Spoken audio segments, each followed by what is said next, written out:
सेशनचा आरंभ केला, ज्यामध्ये आपण पाहिलं की मॅनेजमेंट म्हणजे काय, मॅनेजमेंटचे बेसिक फंडामेंटल्स काय आहे, मग स्वॉट ॲनालिसिस कसं करायचं आहे, त्याचबरोबर स्वतःच्या स्किल डेव्हलपमेंट असतील किंवा लिडरशिप या गोष्टींवर अभ्यास त्यांनी त्यांच्या बाबतीत केला.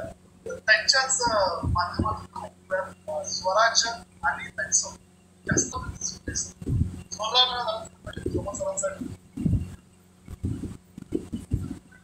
श्री छत्रपती शिवाजी महाराजांबद्दल करून जमलेल्या सर्व स्टार अँड अबोव लीडर्स या प्रोग्राममध्ये मी स्वागत. जसं आता म्हणजे अशोक सर सांगत होते गाणगा अभ्यास वगैरे नाही, आणि वाचन जास्त आहे. अभ्यास करायला जास्त कालच सचिनने या छान त्यांनी आपल्याला हे सांगितलं की थोडं शिस्त कशी पाळावी, काय करायला पाहिजे, आपण याचं काय शिकायला हवं.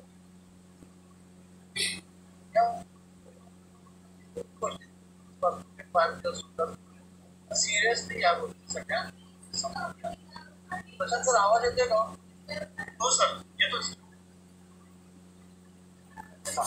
भारतातल्या भरपूर लोकांना असं सांगितलं की शिवाजी महाराजांनी कदाचित आयुष्यात एक सुद्धा चूक केली नाही. पण एक ब्रिटिश लेखक आहे, मला त्याचं नाव मी काय आठवत नाही. ब्रिटिश लेखक की शिवाजी महाराजांनी सगळ्यात मोठी कुठली चूक केली असेल तर त्यांनी या हिंदुस्थानात जन्म घेतला, त्यांनी आमच्या इंग्लंडमध्ये जन्म घ्यायला पाहिजे. म्हणजे थोडक्यात काय, तर परकीय लोकांना सुद्धा महाराजांचं चरित्र किंवा त्यांच्याबद्दल एवढं प्रचंड आकर्षण. अगदी म्हणजे एक किस्सा सुद्धा घेण्यासारखा आहे. व्हिएतनाम हा एकदम छोटा देश आहे आणि अमेरिकेसारख्या बलाढ्य देशावर त्यांनी 10 वर्ष युद्ध केलं आणि एवढ्या बलाढ्य देशाला त्यांनी हरवलं, परत पाठवून दिलं. आणि ज्यावेळी व्हिएतनामचे राष्ट्राध्यक्ष भारत भेटीवर आले होते तर त्यांची मुलाखत घेताना, मुंबईमध्ये मुलाखत घेताना एका पत्रकाराने विचारलं की एवढ्या बलाढ्य शक्तीला तुम्ही कसं काय पराभूत केलं. त्यानंतर तुम्ही महाराष्ट्रात राहता, मुंबईत राहता, छत्रपती शिवाजी महाराजांबद्दल नक्कीच ऐकलं असेल. तर आम्ही जे काही युद्ध केलो ते आम्ही शिवाजी महाराजांची युद्धनीती वापरून आम्ही जग काय सांगतो, कारण जगभरातल्या लोकांनी या सगळ्या गोष्टी महाराजांच्या चरित्रातल्या घेतल्या आणि त्यातून त्यांनी आपलं स्वतःचं असं काही विश्वास मानलं. आता परत नवीन लॉकडाऊन स्टार्ट झालं यावर. लॉकडाऊन स्टार्ट झाल्यानंतर आमची एक वेस्टर्न झोन मॅनेजमेंट कमिटी आहे. तर कमिटीची एक मिटिंग आमच्या झोनवर चालू. केविन सर होते, अमित सर, प्रशांत सर, मी, सचिन, साहेब, थोरात, अनामिका मॅडम. आणि मिटिंग चालू असताना लोकांना कुठले प्रोग्राम आपण घ्यायला पाहिजे, काय ट्रेनिंग द्यायला पाहिजे.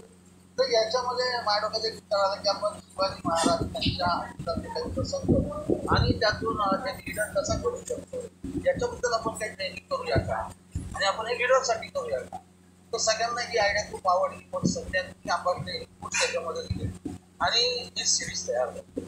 आता या सिरीजमध्ये आपण आज पहिला पार्ट घेणार आहोत. त्याच्यामध्ये आपण बघतोय की स्वराज्य असं नाव. आता स्वराज्य नाव आलं कसं, काय घडलं, त्यासाठी थोडं आपल्याला मागे जाणं खूप गरजेचं. मागे जाणं म्हणजे काय, तर आपला हा जो भारत देश, हिंदुस्थान ज्याला त्या काळात म्हणतो आजही म्हणतात, पण शक्यतो हिंदुस्थान जो आपण म्हणतो हा अटक घटकाचा हा संपूर्ण हिंदुस्थान देश. आणि याच देशामध्ये साधारण आपण जर बघितलं तर परकीय आक्रमण चालू आहे. ऍक्च्युली हा देश काय होता, हा देश होता म्हणजे ज्याला सोने की चिडिया म्हणलं जायचं. जहाँ डाल डाल पर सोने की चिड़िया करती है बसेरा, वो भारत देश आहे. म्हणजे सोन्याची चिडिया होती. त्या सोन्याच्या चिडियाला असं काय झालं तर आपल्या इथं खूप छोटे छोटे राज्य होते आणि परकीय आक्रमणं आपल्या देशावर स्टार्ट झाली. साधारण 12व्या शतकाच्या शेवट परकीय आक्रमणं स्टार्ट झाली. आणि हे जे होते आक्रमण हे आले अरबस्तान, त्या भागातून आले, इराण म्हणा, तुर्कस्तान म्हणा, तिकडून हे सगळे आक्रमक लोक आले. आणि आपल्या इथं राजे होते त्यातली छोटी राज्य होती. आता हे जे आक्रमक होते ना, हे अटॅक करायला आले. आणि आपण नेहमी ऐकतो बघा, attack is the best defence. तर ऍक्च्युली अटॅक करणारा हा कायम वरचढकार होता. पण अटॅक करणाऱ्याला माहिती मला अटॅक कधी करायचा आहे, कोणावर करायचा आहे, कसा करायचा आहे आणि काय करायचं. त्यामुळे त्याची संख्या जरी कमी असते तरी सुद्धा काय असतं, अटॅक करण्याकडे एक स्ट्रॅटेजी असते. आणि डिफेन्स करणाऱ्याकडे काय असतं, अटॅक झाल्यानंतर मी काय करायचं.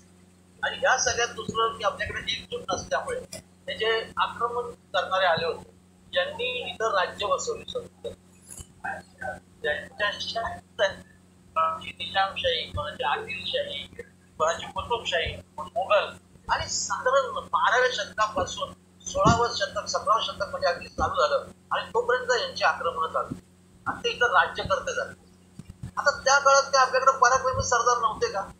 पराक्रमी सरदार भरपूर होते, पण परत तोच विषय होता की यांची सुद्धा एकमेकांमध्ये जास्त म्हणजे ज्याला आपण म्हणून एकी नव्हती. आणि यांनी काय केलं, हे जे निजामशाही, आदिलशाह किंवा मुघल होते त्यांच्याकडे हे सरदार लोक नोकरीला राहिले. म्हणजे आपलं थोडंसं सैन्य घ्यायचं आणि त्या सरदार शाहीकडे नोकरीच राहील. आता या शाहींनी काय केलं, त्यांना छोट्या छोट्या जहागिरी म्हणजे जहागिरी देऊन काय सांगितलं की ही जहागिरी तू सांभाळायची, ही जहागिरी तू सांभाळायची, ही जहागिरी तू सांभाळायची आणि ते त्यांच्या छोट्याशा सैन्याबरोबर ती जहागिरी सांभाळायची. लोकांकडून कर सारा गोळा करायचा, थोडा आपल्याला ठेवायचा आणि थोडा वरती पाठवायचा. आता हे ज्यावेळी चालू होतं त्यावेळी त्यांचा हेतू काय होता की माझी जहागिरी टिकली पाहिजे, माझी जहागिरी टिकली पाहिजे. मग लोकांचं काय होतंय, त्याच्याकडे कोणाचंही लक्ष नाही. बघा कोणाचंही लक्ष नाही आणि आदिलशाही, निजामशाही, मुघल यांनाही बरं वाटतंय. का बरं वाटतंय, ती लोक काहीतरी काम करतायत, आपल्याला पैसे आणून देतात, आपल्याला आपलं व्यवस्थित चाललंय. अजून मधून यांच्या लढाया व्हायच्या, लढायचे कोण, हेच सरदार लढायचे एकमेकाविरोधात. मग कधी आदिलशाह बरोबर राहिले, कधी निजामशाहकडे गेले, तिथं जास्त पैसे मिळतील, जास्त जहागिरी मिळेल, तिकडे यांनी उड्या मारल्या. आता हे चालू असतानाच 1630 साली, आता याच्यावर वाद आहे इतिहासकारांना की 1627 की 1630, पण आपण वादात न जाता आपण म्हणूया की 1630 साली छत्रपती शिवाजी महाराजांचा जन्म झाला. सगळ्यांना माहिती आहे तो शिवनेरी गडावर झाला. आता शिवनेरी गडावर महाराजांचा जन्म झाला. महाराजांकडे एक छोटीशी जहागिरी आणि ही जी जहागिरी होती याच्यात ते छोटेसे जागीरदार होते. पण महाराज दुसरे जसे मोठे होते ते काय बघत होते आसपास काय बघा, जवळजवळ 400-450 वर्ष लोकांवर फक्त अत्याचार झाला. म्हणजे काय, तर त्यांना कोणी वाली नाही, त्यांच्या कल्याणासाठी कोणी काय करायला तयार नाही. आपण जर एक जनरेशन 25 वर्षाची गोष्ट घडली तर साधारण 16 ते 18 जनरेशन अशा गेल्या, पिढ्या गेल्या की ज्यांना कोणी वाली नव्हता. म्हणजे एवढी दयनीय अवस्था इथल्या लोकांची झालेली होती. लोक गावात राहत नव्हते कारण त्यांची संपत्ती सुरक्षित नाही राहायची, त्यांच्या गायी वगैरे सुरक्षित नाही राहायच्या. म्हणजे लोक अन्नाला सुद्धा मोताज होती. एवढा प्रचंड वाईट परिस्थिती त्या काळामध्ये होते. हे सगळे महाराज मोठे होत असताना बघत होते आणि महाराजांनाही वाटत होतं की कुठेतरी हे चुकतंय, काहीतरी चांगलं करायला पाहिजे. चांगलं करायला पाहिजे म्हणजे काय करायला पाहिजे आणि हा बदल घडवून आणणं खूप गरजेचं आहे असं महाराजांना सारखं वाटत होतं. आणि त्यातूनच जन्माला आलं ते म्हणजे स्वराज्याची संकल्पना. आणि महाराजांनी वयाच्या 15व्या वर्षी म्हणजे 1645 साली रोहिले शहरावर आपल्या काही सवंगड्यांच्या मदतीने स्वराज्याची बघा, स्वराज्य, स्वतःचं राज्य, लोकांचं राज्य हा एक विचार आहे. तो विचार महाराजांनी लोकांबरोबर मांडला आणि लोकांनी महाराजांना साथ द्यायला सुरुवात केली. बघा, हे जे स्वराज्य उभं राहायला सुरुवात झाली, ते स्वराज्य उभं राहताना 1645 पासून जर बघितलं आपण तर 1674 पर्यंत, 1674 ला महाराजांनी राज्याभिषेक करून घेतला, 1680 ला महाराज, म्हणजे 1645 पासून हा जो चालू झालेला प्रवास, या प्रवासामध्ये तर महाराजांनी हिंदवी स्वराज्याची स्थापना केली. त्याच्यामध्ये काय घडलं, खूप लोकांनी साथ दिली. आता तुम्ही मी आपण शिवाजी महाराजांचं नाव जरी आपल्या अंगावर काढता येतो, आपल्याला स्फुरण करतं. छत्रपती शिवाजी महाराज म्हणलं की आपल्याकडून आपोआप जय निघतं, जय भवानी म्हणलं की आपोआप जय शिवाजी निघतं. आणि शिवाजी महाराजांबद्दल आपल्याला किती माहिती आहे, काय काय माहिती आहे आपल्याला. माझ्या माहितीप्रमाणे भरपूर लोकांना शिवाजी महाराजांचा जन्म शिवनेरीवर झाला. त्यानंतर त्यांनी शपथ घेतली, नंतर त्यांनी अफजलखानाचा वध केला, शाहिस्तेखानाची बोटं छाटली, नंतर आग्र्याहून सुटका झाली, सुरत फुटली, राज्याभिषेक केला आणि फार तर त्याच्यानंतर त्यांनी दक्षिण दिग्विजय केला. म्हणजे महाराजांचे फक्त एवढंच काही अशा मोजक्या गोष्टी आपल्याला माहिती. हे सगळे जर प्रसंग महाराजांचे आपण एकत्र केले तर याची जर आपण वर्ष तर साधारण 9 ते 10 वर्षाचा पिरियड होतो. म्हणजे जर 9 ते 10 वर्ष म्हणजे 1645 ते 1674 हे 29 वर्षातली, सॉरी 29 वर्षाचे साधारण एक 10 वर्ष अशी असतील की महाराजांची या प्रसंगामध्ये बाकीचे वर्ष महाराजांनी काय केलं बघा. ही जे मगाशी आपण व्हिएतनामचं एक्झाम्पल घेतलं किंवा परदेशातले असतील आपल्या देशातले असतील भरपूर लोकांनी महाराजांना फॉलो केलं किंवा त्यांचं अनुकरण करून आपापल्या क्षेत्रामध्ये त्यांनी नाव कमवलं. तर त्यांनी महाराजांचे फक्त एवढ्याच गोष्टी नाही बघितल्या, त्यांनी बघितलं की महाराजांनी ह्या उरलेल्या वेळात सुद्धा काय केलं.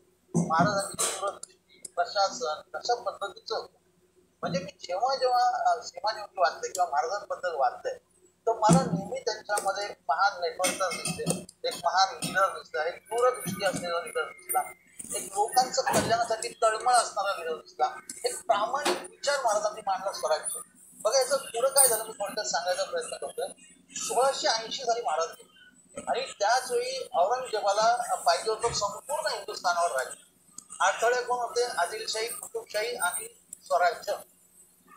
आदिलशाही कुतुबशाही साधारण 170-180 वर्ष जुन्या शाही होत्या.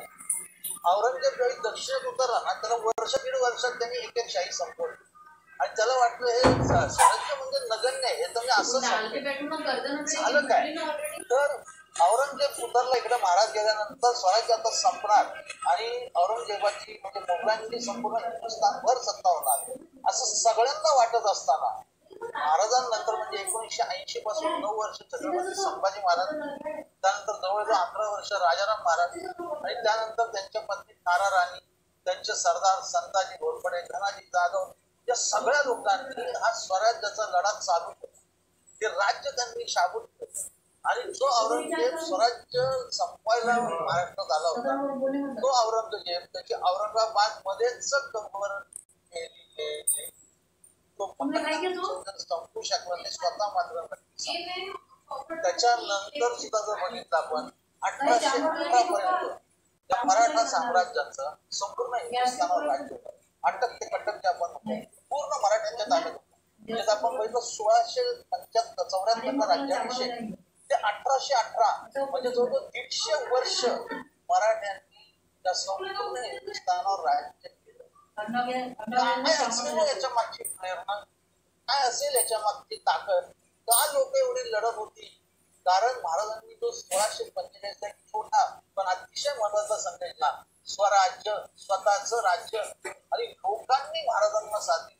बघा जेव्हा जेव्हा सर्वसामान्य लोकांच्या कल्याणासाठी कुणी जर काही केलंय तर लोकांनी साथ दिली आहे आणि त्यावेळी त्यांनी भऱ्या भऱ्यांना चकित केलेलं. इतिहास हेच सांगतो. आता हे सगळं एवढं सांगण्यामागे माझा हेतू काय?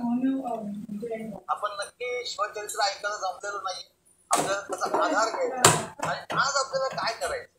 आता मी जेव्हा जेव्हा वाचत होतो काही तेव्हा तेव्हा मला शिवाजी महाराज त्याच्यासोबत नेटसप हे कनेक्शन दिसत की अरे महाराजांनी असं केलं तर नेटसपने असं केलं, महाराजांनी असं केलं तर नेटसपने असं केलं, महाराजांनी या ठिकाणी असं केलं तर नेटसपने असं केलंय. आणि त्याला जोडून मी अजून थोडा पुढे ज्यावेळी विचार करतो आज आपण ज्यांना मेंटॉर्स म्हणतो ते लीडर्स आपण बघितले तर अरे शिवाजी महाराजांनी असं केलं, नेटसपने असं केलं आणि हा मेंटॉर जो आहे आपण असं करतोय. म्हणजे मला याच्यामध्ये समान धागा की ज्याला आपण काय म्हणू की कॉमन गोष्टी मला याच्यामध्ये वारंवार दिसल्या आणि मी त्याच तुमच्यावर आज शेअर करायचा प्रयत्न करा. म्हणजे हे आपण महाराजांचं बघितलं की साधारण महाराजांच्या जन्माच्या आसपास 400 वर्षाचा अत्याचार होता, लोकांमध्ये एकजूट नव्हते, कुठला विचार नव्हता, लोक सर्वसामान्य लोकांच्या कल्याणासाठी काही होत नव्हतं. साधारण तशीच साधारण परिस्थिती आपण जर इंडियन डायरेक्ट सेलिंग मार्केट बघितलं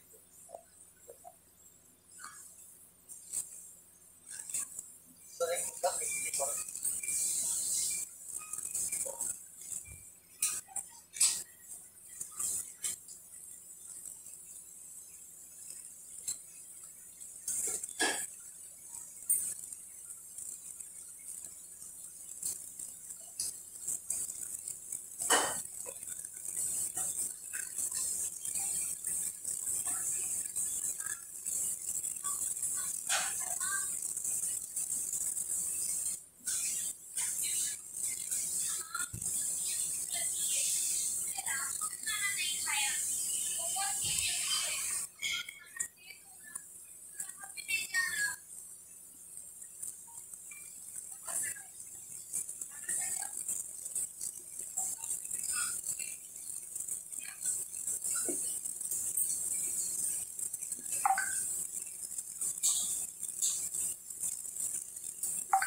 सॉरी थोडी अडकली टेक्नॉलॉजीचं माझं जबरदस्त नातं. जसं आपण बघितलं की महाराजांच्या जन्माची काय सिच्युएशन होती संपूर्ण हिंदुस्थानमध्ये, स्पेशली महाराष्ट्रामध्ये, की सर्वसामान्य लोकांना 2000 मध्ये म्हणजे ही परिस्थिती आपल्या इंडियन डायरेक्ट सेलिंग मार्केटमध्ये असताना सुजित सर वय वर्ष 24 त्यांनी फक्त नेटसप कंपनीने चालू केली. त्यांनी खरंच एक सर्वसामान्य लोकांना एक विचार, काय विचार होता, यही बिझनेस करे आपका हमारा नेक्स्ट जनरेशन. बघा तोपर्यंत इंडियन डायरेक्ट सेलिंग मध्ये एकाही व्यक्तीने या टाईपचा विचार नव्हता मांडला. जसं 16व्या शतकात 17व्या शतकात कोणी हे नव्हतं म्हणलं की स्वराज्य निर्माण करायचंय, तसं 2000 मध्ये सुद्धा कोणी हे नव्हतं म्हणलं की आपण नेक्स्ट जनरेशन पर्यंत बिझनेस घेऊन जाऊया. हा डायरेक्ट सेलिंगचा त्यावेळेच्या कंपन्या, त्यावेळेचे लीडर, काय सिस्टीम होती त्यांची, नेक्स्ट जनरेशन सोडा, नेक्स्ट इयरचं माहित नाही, नेक्स्ट 5 इयर्सचं माहित नाही. आणि इथं या व्यक्तीने सांगितलं की आपला आम्हाला नेक्स्ट जनरेशन. बघा झालं काय याच्यामुळे, खरंच एक लोकांना कॉन्फिडन्स आला की आता इथं काहीतरी वेगळं होतं, इथं करिअर होतंय. आणि जसं स्वराज्यामध्ये लोकांनी साथ द्यायला सुरुवात केली, इथं नेटसप मध्ये सुद्धा सर्वसामान्य शेतकरी, सर्वसामान्य असा व्यक्ती ज्यांनी आयुष्यात कदाचित नेटवर्किंग केलं नव्हतं, तसं महाराजांकडे पण आयुष्यात कधी लढाईला लढलेले लोक सरदार बनले, पराक्रमी झाले, तसं नेटसप मध्ये सुद्धा नेटवर्कर नसणारी लोक जोडली गेली. आणि नेटवर्क तर होते नाही असं नाही. आणि ह्या एक विचार सुजित सरांचा हा काय घेऊन गेला, म्हणजे नेक्स्ट जनरेशन म्हणजे आम्ही जेवढी लोक आमचं नेक्स्ट जनरेशन याची लॉंग टर्म विजन प्रत्येक मेंटॉर काम करतो. एक्झाम्पल देते आपल्याला, मागच्या वर्षी लॉकडाऊन स्टार्ट झालं, काय गरज होती दैतुले साहेबांना, पण दैतुले साहेब का काम करतायत, त्यांना वाटलं नाही नाही अरे मला काहीतरी केलं पाहिजे, विजन आहे लोकांसाठी तळमळ आहे. दैतुले साहेबांनी रोज दर रविवारी एक सेमिनार स्टार्ट केला, नंतर आठवड्यातून 2 सेमिनार स्टार्ट झाले आणि लाखो लोकांनी याचा फायदा घेतला. बघा एक मेंटॉरची विजन होती, लाखो लोकांना त्याचा फायदा झाला. आता परत ह्या लॉकडाऊन मध्ये काय परत दैतुले साहेबांनी स्टार्ट केलं, आता तर ते म्हणतात मी रोज एक सेमिनार घेणार आहे. म्हणजे काय ही विजन आहे ना. बघा जसं दैतुले साहेबांनी केलं तसं प्रत्येक मेंटॉरने एक विजन घेऊन काम केले, किंवा मी उलट म्हणेन प्रत्येक ज्या लिडरनी विजन घेऊन काम केलं तोच आज नेटसपचा मेंटॉर. त्यांनी जर आपण बघितलं कायम विचार केला, प्रत्येक मेंटॉरची तुम्ही कुठलीही मीटिंग अटेंड करा, तो कायम हे बघतो की माझ्या टीमची डेव्हलपमेंट कशी, तो बघतो माझ्या टीम मध्ये जास्तीत जास्त ऍक्च्युअल स्पेशलिस्ट म्हणजे काय, कंपनी सक्षम अस्मिता लॉन्च केलं. कुठलाही मेंटॉर तुम्ही बघा तो बोलतो की माझ्या टीम मधून एवढे सक्षम अस्मिता होणार, माझ्या सक्षम अस्मितांना मी असं ट्रेनिंग द्या. तुम्ही प्रत्येक मेंटॉरकडे जर बघितलं तो म्हणतो माझ्या टीम मधून एवढे क्लब नेटसप होणार, माझ्या टीम मधून एवढे फास्ट ट्रॅक होणार, एवढे फास्ट ट्रॅक मेंटेन होणार, एवढे आयकॉन होणार, एवढे मिशन कॅप होणार. थोडक्यात प्रत्येक मेंटॉर काय बोलतोय की माझ्या टीमची जास्तीत जास्त अचिव्हमेंट कशी होती. परत मी उलट म्हणेन, जो असं बघतोय तोच नेटसप मध्ये मेंटॉर झाला. आणि ऑलवेज जर तुम्ही बघितलं छत्रपती शिवाजी महाराज त्यांनी स्वतःसाठी स्वराज्य निर्माण केलं, लोकांसाठी, लोकांच्या कल्याणासाठी. श्री सरांनी फक्त काय स्वतःच इन्कम वाढवलं म्हणून नेटसप नक्की स्टार्ट नाही केलं. श्री सरांनी केलं की अरे सर्वसामान्य लोकांना घेऊन आपण घराघरात नेटसप घेऊन जाऊ आणि आपण सगळ्या लोकांना इथं आर्थिक स्वातंत्र्य मिळवून किंवा आर्थिक स्वराज्य मिळवून, जे भरपूर लोकांना मिळालं.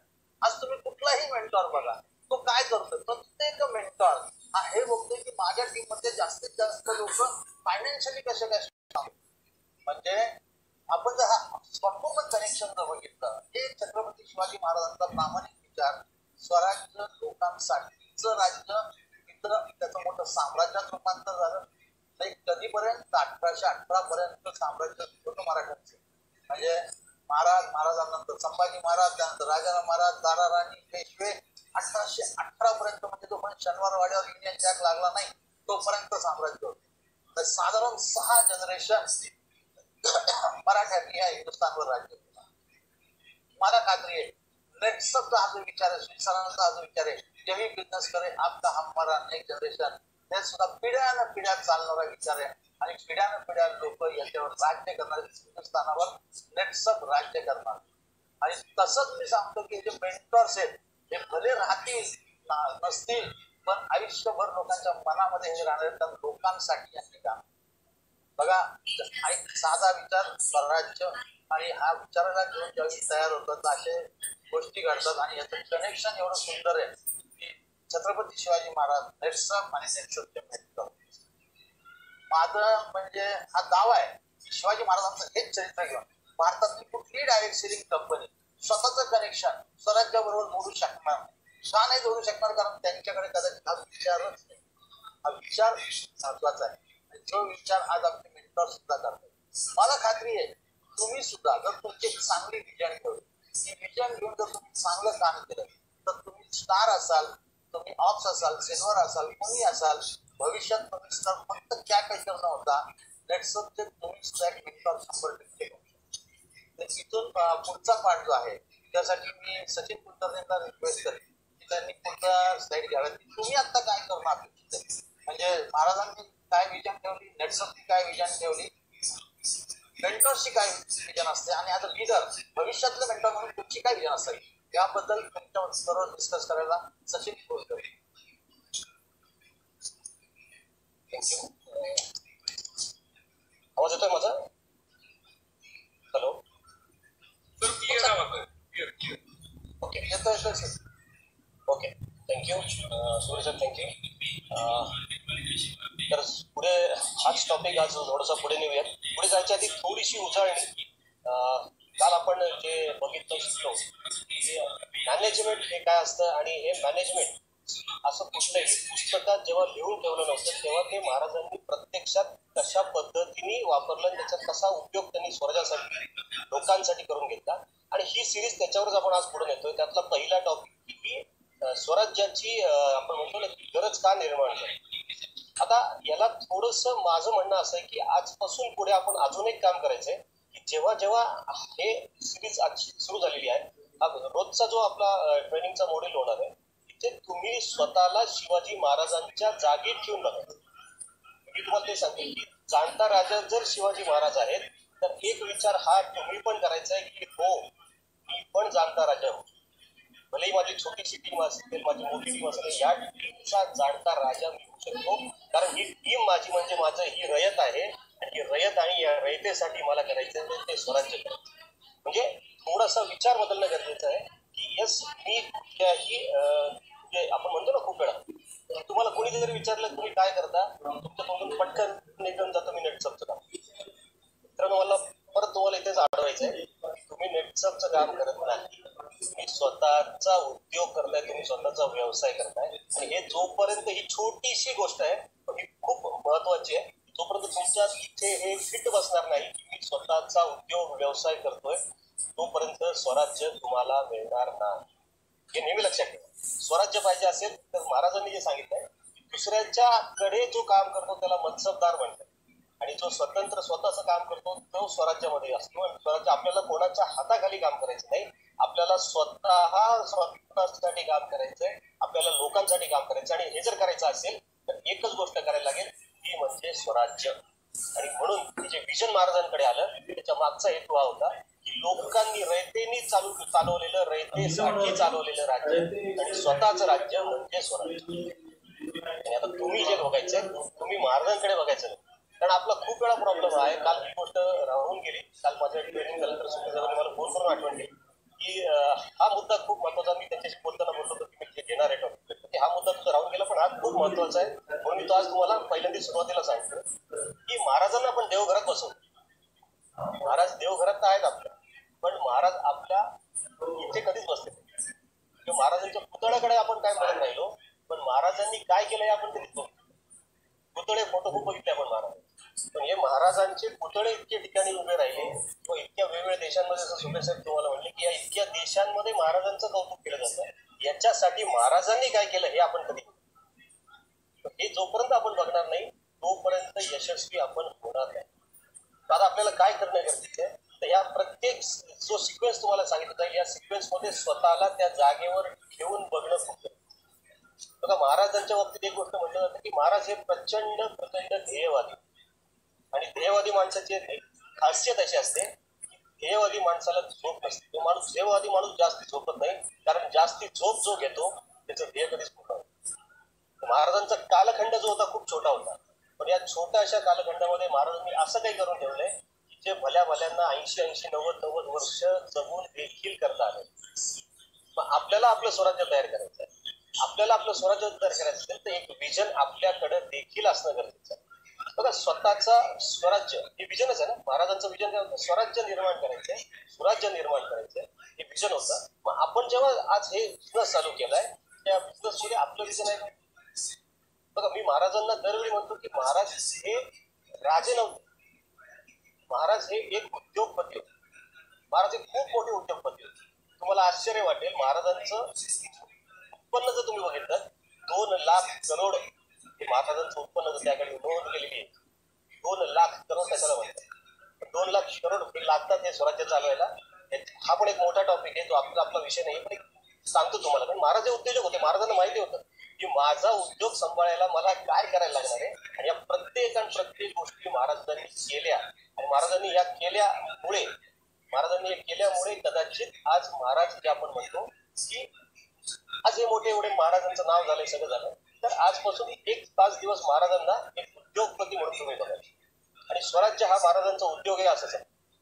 एक माझा उद्योग जगभर पसरावा, माझा उद्योग हा हिंदवी स्वराज्य व्हावा, हा उद्योग माझा फलपूर व्हावा. मग महाराजांनी हे विजन ठेवलं. असं विजन आपणही ठेवणं गरजेचं आहे. हे विजन ठेवताना एक गोष्ट जेव्हा महाराज नेहमी सांगायचे की स्वराज्य जर मोठं करायचं असेल, स्वराज्य जर सुखी संपन्न करायचं असेल, तर स्वराज्यातील माणसं जी आहेत, म्हणजे रयत जी आहे, ही रयत सुखी संपन्न होणं खूप गरजेचं. ज्या दिवशी रयत सुखी संपन्न होईल त्याच दिवशी स्वराज्य सुखी संपन्न होऊ शकतं. आणि महाराजांनी म्हणून पहिलं जे काम केलं, विजन जे होतं स्वराज्याचं, त्याचं पहिलं काम महाराजांनी केलं की रयतेला सुखी संपन्न. आपण जेव्हा विचार करतो की माझं पण जर विजन आहे, माझं एक मोठी टीम तयार झाली पाहिजे, माझं एक मोठं नेटवर्क तयार झालं पाहिजे, म्हणजे माझं एक स्वराज्य तयार झालं पाहिजे, तर मग या स्वराज्याची जी रयत माझी आहे, माझी जी टीम आहे, माझी जी डाऊनलाईन आहे, ती आहे का सुखी संपन्न? याचा कधी आपण विचार केला की माझी रयत सुखी संपन्न आहे, माझी टीम सुखी आहे का, माझी टीम संपन्न आहे का? माझी टीम सुखी संपन्न जर नसेल तर मी स्वराज्य तयार करतो. म्हणून पहिले महाराजांनी काय केलं की रयतेला सुखी संपन्न, आणि हे रयत ज्या दिवशी महाराजांना वाटले की सुखी संपन्न झाली, त्यानंतर महाराजांनी तो स्वराज्य विस्तारायचं काम चालू. आपल्याला जर उद्या मोठं नेटवर्क तयार करायचं असेल, आपल्याला मोठं काहीतरी करायचं असेल, तर माझं करून चालणार नाही. माझा पेऊट मोठा आला पाहिजे, माझी अचिव्हमेंट झाली म्हणून चालणार नाही. तर आज तुम्ही स्टार अनुभव आहात. मी परत तुम्हाला सांगतो, तुम्हाला इथं घेण्यामागे कारण आहे की तुम्ही एक लीडर आहात, तुमच्या खाली एक नेटवर्क आहे, आणि ही नेटवर्क म्हणजे तुमची रयत आहे, तुमची प्रजा आहे. ही प्रजा सुखी संपन्न केल्याशिवाय तुम्ही कुठेही असं म्हणू शकणार नाही हो मी पण जाणकार आहे. हा जाणता राजा म्हणजे महाराज नाही, जाणता राजा म्हणजे महाराज. मी तुम्हाला सांगतो की उद्योजक शिवाजी महाराज जसं आपण म्हणतोय, तर असा उद्योजक मी नाही. मी त्या अँगलने तुम्हाला घेऊन जायचा प्रयत्न करतोय की इंडस्ट्रियलिस्ट कसं बघतोय, बिझनेसमॅन कसं करतो. महाराजांनी पण तुम्ही त्या अँगलने बघितलं तर महाराजांनी अक्षरशः असंच केलेलं आहे, आणि हा उद्योग महाराजांनी इतकं मोठा उभा केलेला आहे. आपल्यालाही तो करायचा आहे. त्यामुळे आपलं एक विजन असणं गरजेचं आहे, एक विजन ठेवणं फार गरजेचं आहे. त्याला दूरदृष्टी म्हणतो, आणि त्याला आपण म्हणतो की दृढनिष्ठा असणं गरजेचं आहे. माझा हा व्यवसाय मला खूप मोठा करते, दूरनिष्ठे तुमचं पाहिजे, आणि दूरदृष्टी तुमच्याकडे पाहिजे की मला हा व्यवसाय खरंच मोठा करतो. ज्याला आपण म्हणतो लॉंग टर्म गोल असतात. पण हा विजन जर तुमचं क्लिअर असेल तर एक लॉंग टर्म गोल ठेवणं गरजेचं आहे. हे स्वराज्याची आज जी शपथ मी घेतली, हे सुराज्य केल्याशिवाय मी थांबतो. हे महाराजांचं लॉंग टर्म गोल, हे सुराज्य झालं पाहिजे. आणि असं तुम्ही जर विचार केला की आज जर तुमच्याकडे कुठलं विजन असेल, ते विजन जे आहे त्याचं लॉंग टर्म गोल तुम्हाला निश्चित करणं गरजेचं. बघा, कॅप लागणं हे लॉंग टर्म गोल नाही, मी परत सांगतो. तुम्ही करोडपती होणं हे लॉंग टर्म गोल अजिबात नाही. कारण आता तुम्हाला त्याची गरज आहे, किंवा तुम्हाला आता ते हवं असं वाटतंय, त्यामुळे तुम्हाला वाटतं की माझं लॉंग टर्म गोल म्हणजे माझी कॅप लागली पाहिजे, मी करोडपती झालं पाहिजे. पण आज असं असंख्य कॅप अचिव्हर्स आहेत, त्यांच्या खाली असंख्य लोकांना कॅप लागत आहेत, आणि पण त्यांचं कधीच विजन हे नाही ना. त्यामुळे तुम्ही हे विजन अजिबात ठेवू नका. परत तिथं सांगतो, जाणता राजा त्यालाच म्हणतात तो रयतेसाठी काय. त्यामुळे माझं लॉंग टर्म विजन म्हणजे माझी कॅप लागणं, माझं लॉंग टर्म विजन म्हणजे करोडपती होणं, हे न करता लोकांसाठी जेव्हा तुम्ही काम कराल त्या तर गोष्टी तुमच्या जाता पूर्ण होतात. त्यामुळे एक लॉंग टर्म विजन ठेवा. या लॉंग टर्म विजनला नंतर मिड टर्म विजनवर आला, मिड टर्म विजन करता ते शॉर्ट टर्मवर आलं. पहिलं एक मोठं स्वप्न बघा, मग थोडंसं मिड टर्मवर या, आणि मग हे मिड टर्म करण्यासाठी शॉर्ट टर्म मध्ये छोट्या पावलं, छोटी स्टेप्स त्या उचलायला लागतील. बघा, स्वराज्य पण असंच निर्माण झालं. एक लॉंग टर्म विजन ठेवलं गेलं, त्यानंतर तिथं थोडंसं मिड टर्मवर आणण्यानंतर छोटी पावलं जी उचलायला लागली, छोटी पावलं महाराज उचलत गेले आणि त्याच्यासाठी हा बिझनेस उद्योग जो आपण म्हणतो हा वाढवण्यासाठी एक आपण त्याला लॉंग टर्म गोल जे आहे ते जर पूर्ण व्हायचं असेल तर तुम्हाला एक तुमच्याकडे प्रोजेक्ट रिपोर्ट किंवा ब्लू प्रिंट असणं फार गरजेचं आहे. तुम्हाला आठवतंय महाराजांनी मोहीम केली, महाराजांची मोहीम कधी फसली म्हणून का नाही फसली असं तुम्ही विचार केला तर असं नाही की महाराजांनी खूप शूर पद्धतीने मोहीम केल्या किंवा महाराजांनी व्यवस्थित पद्धतीने सैन्य वापरलं म्हणून नाही, तर महाराजांच्या प्रत्येक मोहिमेचं महाराजांकडे एक ब्लू प्रिंट असेल. कुठलीही मोहीम घ्या, अफजल खानाचा वध घ्या, शाहिस्त खानाची पूर्ण चाटणी घ्या, सुरत तुमच्या गोव्यातून पलायन केलं, तुमच्या आग्र्यातून पलायन घ्या किंवा तुम्ही सुरतेची लूट घ्या, त्या प्रत्येक मोहिमेची ब्लू प्रिंट ही महाराजांकडे पहिली असेल. महाराजांचं कम्युनिकेशन इतकं स्ट्रॉंग असायचं. ज्यावेळी मोबाईल नव्हते, विचार करा आज मोबाईल असून देखील आपलं कम्युनिकेशन कसं आहे आपल्या टीम बरोबर आपल्याला माहिती आहे, पण महाराजांच्या वेळी मोबाईल नसायचे, कुठलं साधन नसायचं, पण महाराजांचं कम्युनिकेशन इतकं स्ट्रॉंग असायचं की प्रत्येक मोहिमेच्या आधी त्यांची गुप्तहेर संघटना जी होती, त्यांचे जे होते या गुप्तहेरांच्या माध्यमातून ही ब्लूप्रिंट पहिली तयार केली जायची, माहिती गोळा केली जायची, मग माहिती केसच्या आधारे एक ब्लूप्रिंट तयार व्हायची आणि मग कुठलीही मोहीम पहिली केली. सुरत लुटताना सुरतमध्ये कुठली गल्ली आहे, कुठल्या गल्लीत किती नंबरचं घर आहे, तिथं कोण राहतं, त्याच्या घरामध्ये किती पैसे आहेत, इथपर्यंतची एकदम मूठ माहिती महाराजांकडे होती. मग महाराजांनी स्वारी हा विचार करा, ही ब्लूप्रिंट असल्याशिवाय हे शक्य झालं नाही. मग आपलं पण जर एक गोल असेल लॉंग टर्म तर आपल्यालाही आपल्या या व्यवसायाची प्रत्येक अचिव्हमेंट करायची आहे. या प्रत्येकाचा एक किंवा एक ब्लूप्रिंट आपल्याकडे असणं खूप गरजेचं आहे. आणि मग अशी म्हटल्याप्रमाणे स्टेप बाय स्टेप मी ते अचीव्ह करत चाललोय का याच्यावर लक्ष पण आपण ठेवणं खूप गरजेचं. म्हणजे माझी ब्लूप्रिंट रेडी आहे का आणि ते प्रत्येक वेळोवेळी मी ती तशीच्या तशी पूर्ण करत चाललोय का याचा पण आपण विचार करणं गरजेचं आहे. तुम्ही महाराजांचं जर आयुष्य बघितलं का, तो हा विजन महाराजांकडे होतं, हे लॉंग टर्म महाराजांकडे गोल होता, महाराजांच्या ब्लूप्रिंट रेडी होत्या. मग तुम्ही महाराजांचा जर हा प्रवास बघितलात ना, तर ज्यावेळी महाराजांनी शपथ घेतली 1645 साली रायरेश्वराच्या किल्ल्यावर, ते एकूण त्या 1645 ते 1648 पर्यंत महाराज दरवर्षी साधारण एक किल्ला जिंकले. दरवर्षी एक किल्ला महाराज जिंकायचे. 3 वर्ष 1645 ते 1648. थोडी अजून ताकद वाढली, थोडी माझी टीम वाढली, थोडे माझे पॉकेट वाढले. महाराजांनी नंतर जो स्पीड होता तो 1648 ते 1653 या जे त्यांचा कालखंड होता, त्याच्यामध्ये हा दरवर्षी एक किल्ला जिंकायचा जो त्यांची सरासरी होती 6 महिन्यावर महाराज दर 6 महिन्याला एक किल्ला जिंकत गेले. परत थोडी ताकद वाढली, स्वराज्याकडे पैसा आला, परत थोडे पॉकेट्स वाढले, लीडर्स वाढले. त्याच्यानंतर ही जी सरासरी होती 1670च्या आसपास ही प्रत्येक महिन्याला एक किल्ला जिंकायची. आणि त्यावेळी आली म्हणून नाही, हे पहिल्यांदा ठरलं होतं ब्लूप्रिंट मध्ये. या वर्षापर्यंत हे असं करायचं, इतके किल्ले असतील, इतकी टीम आलेली असेल, इतका पैसा स्वराज्यामध्ये आला असेल आणि मग या पैशाचा या टीमचा वापर करून आपण अशा पद्धतीने पुढे जाणार आहोत. हे स्टेप बाय स्टेप प्लॅनिंग, हे सगळं ब्लूप्रिंट महाराजांकडे. पण हे 1670 नंतर एक किल्ला जो ऍव्हरेज महाराज जिंकायचे, तो जेव्हा राज्याभिषेक झाला 1674 साली, त्याच्यानंतर जेव्हा जिंजी सर केला म्हणजे दक्षिण जेव्हा काबीज केली, त्याच्यानंतर हा जो सरासरी सरासरी होती ती ऍव्हरेज एक किल्ला दर आठवड्याला इथपर्यंत महाराज घेऊन गेले. आता तुम्ही विचार करा, तुम्हाला जेव्हा मी म्हणतो की तुम्ही लॉंग टर्म विचार करायचा आहे, तर आज कदाचित तुम्हाला वाटेल माझं पेआउट खूप कमी आहे, मला खूप काम करायचं. तर महाराज तेव्हा हा विचार नक्की करायचा, जेव्हा मी तुम्हाला म्हणतो तुम्ही पण जाणता राजा, मी प्रत्येक जण म्हणायचं की मी पण जाणता राजा, तर तुम्ही हे पण विचार करा की पहिली 4 वर्ष 3 वर्ष महाराज वर्षाला एक किल्ला जिंकत, नंतरची 4-5 वर्ष महाराज 6 महिन्याला एक किल्ला जिंकत येते. म्हणजे तुम्हाला आता कदाचित असं जर वाटत असेल की मी काम खूप करतो पैसे कमी येत आहेत, तर कदाचित ही तुमची सुरुवात. छोटी छोटी पावलं जी तुम्हाला आता उचलणं खूप गरजेचं आहे. त्याच्यानंतर मग तुमचं सरासरी ही 6 महिन्यावर एक किल्ला येणार आहे. 6 महिन्यात तुम्ही दर 6 महिन्याला एक किल्ला जिंकू शकणार आहात. त्याच्यानंतर ही सरासरी महिन्याला एक किल्ला जिंकण्यावर येणार आहे. आणि जेव्हा एक चांगली टीम तयार होते, राज्याभिषेक जेव्हा महाराजांचा झाला तेव्हा दक्षिण प्रांत केला, तो जिंकला. त्यानंतर हा आठवड्यावर एक आला होता, म्हणजे जे तुम्ही म्हणताय ना की 16 लाख रुपये महिना आला पाहिजे, करोडपती झालं पाहिजे, या सगळ्या गोष्टी तुमच्या होणार आहेत. पण आता दर वर्षाला एक किल्ला फक्त माझ्या ताब्यात येतोय म्हणून जर मी शांत बसतो, हे स्वराज्य वगैरे काय होत नाही माझं तयार, काय माझ्याकडे मावळे माझा मावळाच काम करत नाही असं जर मी म्हणत बसतो, तर तुम्ही हे करू शकणार नाही. महाराजांकडून आपल्याला हेच शिकायचं की महाराजांनी कुठली गोष्ट अशी झटकीपट केली नाही.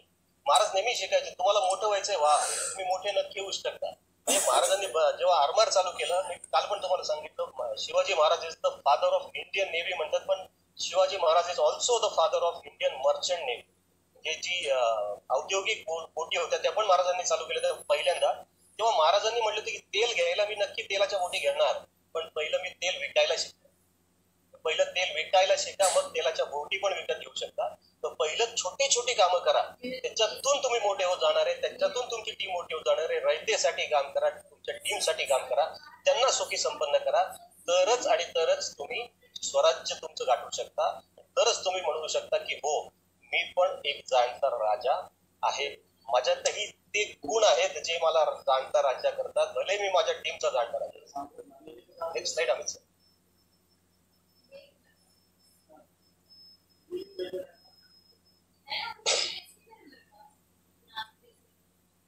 तर हा जाणता राजा होण्यासाठी एक विजन महाराजांनी ठेवलं की मला स्वराज्य निर्माण करायचं. एक विजन नेटसर्फने ठेवलं होतं की आम्हाला पण एक अशी कंपनी तयार करायची जी रिडिफायनिंग नेटवर्क मार्केटिंग किंवा डायरेक्ट सेलिंग असेल, म्हणजे ही डायरेक्ट सेलिंगची परिभाषा बदलणारी कंपनी असेल. हे विजन ठेवून एक 20 वर्षापूर्वी ही कंपनी नेटसर्फ चालू झाली होती. नेटसर्फचे जेवढे मेंटॉर आहेत त्यांनी एक विजन ठेवलं की अशी टीम माझ्याकडे असेल ज्याच्यासाठी मी खरं काम करतो.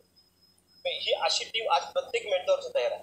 हे विजन ठेवून प्रत्येकाने काम केलेलं आहे. शिवाजी महाराजांनी जे तयार केलं स्वराज्य, याच्यामध्ये एक महत्वाचा जो वाटा होता तो होता त्यांच्या मावळ्याचा. आता उद्या विजन तर तुमच्याकडे आहे. कदाचित आज तुम्ही विचार कराल ट्रेनिंग झाल्यानंतर की खरंच माझं पण विजन असलं पाहिजे, खरंच मी पण एक लॉंग टर्म प्लॅनिंग करणं गरजेचं आहे, ते मिड टर्मवर आणणं गरजेचं आहे, ते शॉर्ट टर्म करणं गरजेचं आहे, छोटी छोटी पावलं कशी उचलता येतील हे ठरवणं गरजेचं आहे. त्यानंतर एक माझा प्रोजेक्ट रिपोर्ट मी तयार करणं गरजेचं आहे आणि त्याची ब्लूप्रिंटची कॉपी माझी असणं गरजेचं आहे. आणि हे जेव्हा तुम्ही तयार कराल सगळं, येस मला पण हे सगळं करायचंय, माझी पण ब्लूप्रिंट तयार आहे, पण हे करण्यासाठी आपल्याला लागणार आहे की आपली लागणारे टीम. ही टीम जी आहे, ही टीम काय असते, ही टीम कशी तयार करायला लागते, ही टीम तयार करण्यासाठी म्हणजे मावळे तयार करण्यासाठी महाराजांनी काय काय केलं आणि कशा पद्धतीने या मावळ्यांना घेऊन महाराज पुढे गेले, कशी एक टीम घेऊन नेटचं मेंटॉर पुढे गेला, कशी एक चांगल्या लोकांची टीम नेटचंनी तयार केली, जेणेकरून आज नेटचं एवढं मोठं नाव झालंय. हे सगळ्या गोष्टी आपल्याला उद्याच्या सिरीज मध्ये शिकायला मिळणार आहे, उद्याच्या एपिसोड मध्ये शिकायला मिळणार आहे, उद्याच्या भागात शिकायला मिळणार आहे. त्या भागाचं नाव आपण दिलेलं आहे मावळा. हे मावळे जे तयार करायचं काम होतं किंवा हे जे नेटवर्क तयार करायचं काम होतं किंवा ही जी टीम तयार करायचं काम होतं, हे कशा पद्धतीने होतं आणि हे कसं केलं पाहिजे हे आपल्याला उद्याच्या भागामध्ये सगळं शिकायला मिळणार आहे. तर आजच्या भागात आपण इथेच थांबूयात आणि आज जे काही सांगितलं आहे याच्यावर थोडं आपण काम करायचं आहे आणि थोडंसं आत्मचिंतन करायचं आहे की खरंच मला पण जर उद्या एक काहीतरी मोठं खरंच एक स्वराज्य माझं उभं करायचं असेल तर या आजच्या सांगितलेल्या गोष्टी माझ्यात आहेत का, या सगळ्या आजच्या गोष्टी मी करतोय का, नसेल तर उद्याच्या भागाला येऊन बसायच्या आधी हे सगळं तयार करून या, तरच तुम्हाला उद्या काय करायचंय ते नीट कळणार आहे. कारण पहिली गोष्ट तयार नसेल आणि पुढचं ऐकलं तर पुढचं ऐकायच्या आधी मागचं विसरून जाणार आहे. त्यामुळे आजची सगळी तयारी करा, आज हे सगळं जेवढं सांगितलंय त्याचा नीट तयारी करा आणि मग उद्याच्या भागासाठी उद्याच्या वेळेवर येऊन बसा आणि उद्या आपण ही सिरीज उद्या इथून पासून पुढे कंटिन्यू करूयात. माझं आजचं जे आहे मी इथे संपवतो. All the best. Thank you very much. Sachin sir आणि खूपच जबरदस्त पद्धतीनं आपलं स्वराज्य या दोघांसाठी सुद्धा जोरदार. बघा, स्वराज्य हा फक्त एक शब्द नाहीये, स्वराज्य ही विचारधारा आहे, हा विजन आहे ज्याला घेऊन महाराज लढले. त्याच पद्धतीने नेटसर्फने सुद्धा एक विचारधारा, यही बिझनेस करेगा आपका और हमारा अगला जनरेशन, यांना घेऊन केला, त्यांना फॉलो केलं. आपल्या नेटसर्फच्या मेंटॉर्सने म्हणजे टीम डेव्हलपमेंटसाठी त्यांनी आपल्या टीमसाठी कामं केली. म्हणजे जो एक विचारधारा आहे ना, त्या ठिकाणी महाराजांनी पण अवलंबली, तीच विचारधारा नेटसर्फने पण केली आणि त्याच विचारधारा आपल्या नेटसर्फच्या मेंटॉर्सने सुद्धा फॉलो केलेला आहे. आपल्याला काय करायचंय, आपल्याला सुद्धा त्याच गोष्टी करायच्या. बरं, या गोष्टी करत असताना परकीय आक्रमण होतील का?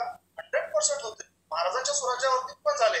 आपल्याकडे पण असे भरपूर अफगाण, मोगल, पोर्तुगीजांच्या दुसऱ्या कंपनीमध्ये काम करतात, ते पण आपल्याकडे येणार आहेत. पण आपली ब्लूप्रिंट रेडी असेल आणि आपली डाऊनलाईन, आपली रयत सुखी असेल आणि त्यांची अचिव्हमेंट जर होत असेल तर आपल्याला आपलं स्वतःचं स्वराज्य बनवण्यापासून कोणीच थांबवू शकणार. सो परत एकदा सुरेश सर आणि सचिन सरांचे धन्यवाद. परत एकदा सगळ्यांनी सहभाग घेतला, म्हणजे तुम्ही मेहनत घेतली. बेस्ट झोनचे दैतुले सर आहेत, स्वराज सर आहेत, Kevin sir, Amit Shinde sir आणि अनामिका मॅम यांचे सुद्धा खूप खूप आभार. आणि तुम्ही सर्वजण इथे आलात त्यासाठी तुमचे सुद्धा खूप खूप आभार. उद्या भेटूयात आपली डाऊनलाईन कशी असली पाहिजे त्याच्यासाठी, आपल्या मावळ्यांसाठी.